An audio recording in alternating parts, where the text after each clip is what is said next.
തുടരുമെന്ന മോഹൻലാലിൻ്റെ super hit cinema റിലീസായതിന് പിന്നാലെ അത് പ്രതിപക്ഷത്തിന് വിനയായ അവസ്ഥയിലാണ്. കാര്യം ആ സിനിമയുടെ അതേ വാചകം വച്ച് 2 ഫോട്ടോ മാറ്റി പ്ലേസ് ചെയ്താൽ കേരളത്തിൻ്റെ രാഷ്ട്രീയ കാലാവസ്ഥയിലെ ചില യാഥാർത്ഥ്യങ്ങൾ വിളിച്ചു പറയുന്നുണ്ട്.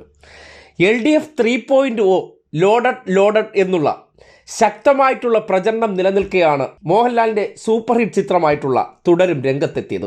അതിന് പിന്നാലെയാണ് സോഷ്യൽ മീഡിയയിൽ തന്നെ മോഹൻലാലിൻ്റെ ചിത്രം മാറ്റി പിണറായിയുടെ ചിത്രവും ഒപ്പം സതീശൻ്റെയും ചിത്രം വെച്ച് അതേ സിനിമയുടെ വാചകങ്ങൾ കൊടുത്തപ്പോൾ അത് ചില യാഥാർത്ഥ്യങ്ങളുടെ തുറന്നു പറച്ചിലായി.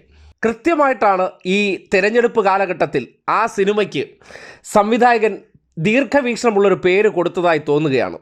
കാര്യം 3ാം വട്ടം ഇടതുപക്ഷ സർക്കാർ വരും എന്നുള്ള ശക്തമായിട്ടുള്ള സന്ദേശത്തിന് ഒരു വലിയ പ്രചരണായുധമായി മാറ്റാൻ ആ ഒരൊറ്റ വാക്ക് മതി, തുടരും.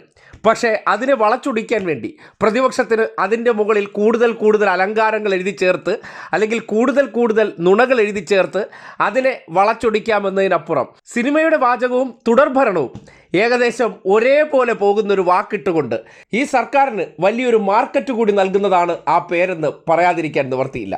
അതിനെ മറികടക്കാൻ വേണ്ടി പലതരത്തിലുള്ള കുപ്രചരണങ്ങൾക്കും ആ വാക്ക് ഉപയോഗപ്പെടുത്തിക്കൊണ്ട് അതിനോടൊപ്പം പലത് എഴുതി ചേർത്തുകൊണ്ട് അവർ പരിശ്രമിക്കുന്നുണ്ടെങ്കിലും ഒറ്റ ചിത്രം മാത്രം മാറ്റിവെച്ചാൽ ആ പേര് വച്ചിട്ട് ഇടതുപക്ഷത്തിന് വലിയൊരു രാഷ്ട്രീയ പ്രചരണായുധമാക്കാൻ കഴിഞ്ഞിട്ടുണ്ട് എന്നുള്ളതാണ് വസ്തുത.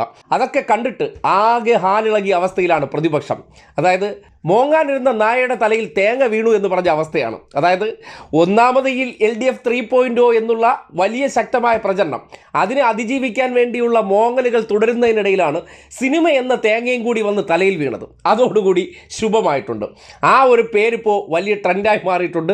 സതീശൻ പ്രതിപക്ഷ നേതാവായിട്ട് തന്നെ ജീവിതാവസാനം വരെ തുടരും എന്നുള്ളതിലേക്കും ഈ സർക്കാർ വീണ്ടും തുടരുമെന്നുള്ളതിലേക്കും അതിൻ്റെ പ്രചരണം ശക്തമാകുമ്പോൾ മോഹൻലാലിൻ്റെ സിനിമ ഹിറ്റായതിനോടൊപ്പം തന്നെ കേരള രാഷ്ട്രീയത്തിൽ കൂടി ആ സിനിമയുടെ പേർ ഒരു വലിയ ചലനം സൃഷ്ടിച്ചിരിക്കുകയാണ്. പ്രതിപക്ഷത്തിന് അതൊരു വലിയ ട്രോളായി മാറിയിട്ടുണ്ട്.